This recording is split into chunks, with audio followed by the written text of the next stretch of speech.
네, 일본의 새 총리를 결정하는 집권 자민당의 총재 선거. 조금 전에 1차 투표 결과가 나왔습니다. 네, 기시다 후보가 1위, 고노 후보가 2위를 차지했는데 모두 과반 득표에 실패해 두 후보를 놓고 다시 결선 투표를 치르게 됐습니다. 일본 연결해서 자세한 상황 알아보겠습니다.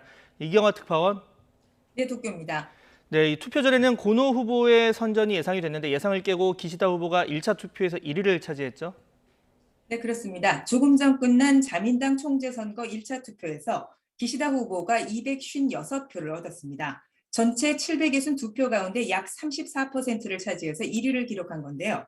당초 당원표에 강한 고노 후보가 1차에서 1위를 기록할 것이란 전망이 많았지만 예상을 깨고 기시다 후보가 선두를 기록했습니다. 고노 후보는 기시다 후보보다 한 표 적은 255표로 2위를 기록했습니다. 이어 다카이치 후보가 188표, 노다 후보가 63표를 얻어서 3, 4위를 기록했습니다. 의원과 당원표를 합쳐 382표 이상을 얻어야 1차 투표로 끝나지만 과반 득표자가 없어 결선 투표로 최종 당선자를 가리게 됐습니다. 결과는 오는 잠시 뒤인 3시 40분쯤 발표될 것으로 예상됩니다. 당선이 확정된 신임 총재는 오늘 오후 6시 자민당 본부에서 기자회견을 가질 예정입니다. 정식 취임은 다음 달 4일 임시국회에서 총리 지명 절차를 거쳐 이루어지는데 이날 새 내각도 함께 발표될 것으로 보입니다. 네, 이제 1시간쯤 되면 최종 결과가 나올 텐데요. 누가 웃게 될까요? 네, 일단 3위 다카이치 후보를 지지했던 보수표는 결선 투표에서 기시다 후보에게 몰릴 것이라는 분석이 유력합니다. 기시다 후보가 1차에서도 예상을 깨고 1위를 기록한 만큼 순위가 바뀌기는 어려울 것으로 보입니다. 아베 전 총리의 영향력이 큰 당내 최대 파벌 호소다파는 다카이치 씨를 주로 지원했는데요.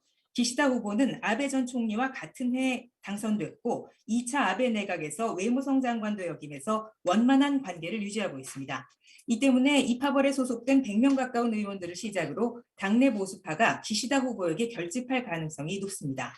국민적 인기가 높은 고노 후보를 총리로 세워야 11월에 이어질 중의원 선거에 유리하다는 전망도 있었습니다. 하지만 1차 투표에서부터 기시다 후보에게 밀리면서 이제 결과를 낙관하기 어려워졌습니다. 네, 우리 입장에서는 일본의 새 총리가 이 수출 규제 등 양국 현안을 어떻게 풀지가 가장 큰 관심사인데요. 이 새 내각 출범 이후 한일 관계 어떻게 전망되고 있습니까? 네, 고노 후보와 기시다 후보 모두 외무성 장관을 거쳤다는 공통점이 있습니다. 누가 총리가 되더라도 강제동원과 위안부 등 역사 문제는 일본 정부의 기존 입장을 벗어나기 어려울 것이라는 전망이 많습니다. 각종 정책 토론회에서 두 후보는 한국이 먼저 해법을 내놔야 한다는 입장을 공통적으로 보였는데요. 다만 대화 자체에 소극적이었던 아베 스가 정권과 달리 한국과의 대화는 이전보다 활기를 띨 것으로 보입니다. 고노 후보는 2019년 주일 한국 대사에게 무례하다는 말을 해서 공분을 사기도 했지만 한국에 대한 이해는 상당히 깊다는 평가를 받고 있습니다. 젊은 시절부터 송영길, 원희룡 등 한국 국회의원들과 교분을 쌓아왔고 한국인을 의원 보좌관으로 채용했던 사실도 있습니다. 또 지난 2015년 위안부 합의의 주역인 기시다 후보는 피해자 보상을 위한 화해와 치유재단에 일본 정부 예산을 낸 것을 큰 성과로 꼽아왔습니다. 하지만 문재인 정부 출범 이후 재단이 와해된 것에 대해서 강한 유감을 드러낸 것으로 알려져 있습니다. 역사 분야와 달리 수출 규제와 비즈니스 트랙 등 경제 분야 현안은 양국이 그동안 협의를 거쳐서 상당한 의견 접근을 이뤄왔습니다. 이 때문에 관계 개선의 첫 단추는 양국 모두 필요성을 인정하고 있는 경제 현안, 그리고 양국의 교류 재개를 통해서 시작될 것으로 보입니다.